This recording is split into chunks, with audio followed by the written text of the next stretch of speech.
Good evening mga ka-rider, this is Jerry Rider Motovlog. Ngayon ipaplex natin ang ating nabili na bagong wiper para sa ating Kiat Toyota Wigo 2019 kulay orange, fully fade. So bumili po tayo ng bago nating wiper, Ayashin, ewan ko anong tamang pronunciation dito. Sabi kasi sa aking pagre-research, ito daw ang OEM original na wiper ng Toyota Wigo. So nabili ko siya sa Shopee sa halagang 300 pesos around that. Ang size niya ay 21 at 14. So konting review lang tayo sa Ayashin.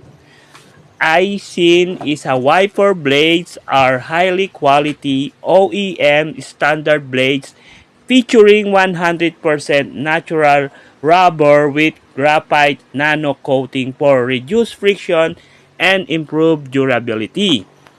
They offer superior visibility, a smooth, streak-free wipe, and include aerodynamic designs to prevent lifting at high speeds.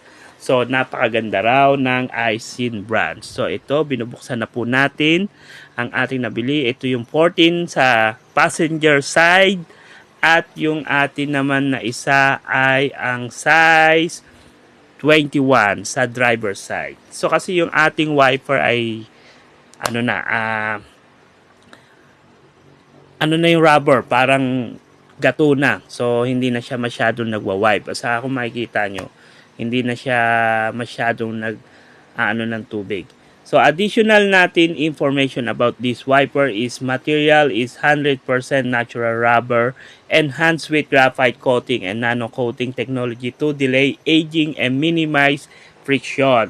Marami po silang mga size. Meron silang 14, 15 up to 28 inches size. So eto na po yung ating Wigo. Kung makikita nyo po, may mga watermark dyan. Yung lumang rubber kasi na ito ay dumidikit na pag naaarawan. So, time na talaga siyang palitan ng bago. So, ito nga yung pinagpilian ko. Marami kong ni-research na mga brand. Ayashin, Hella, Bosch, and meron pang isang made in Taiwan na parang sayo something, gano'n.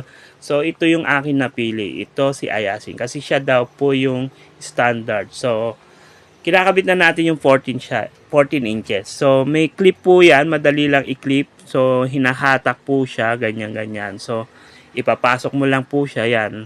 Madali lang pong ipasok. Sa una, mahirapan ka po kasi medyo kakapaka-paka. So, eto naman po yung 21 sa driver side. So, ikakabit ko na rin po. So, ngayon, ginabi na po ako kasi medyo gabi na ako yung nagkabit. So, ayan naman po, maayos yung pagkakabit.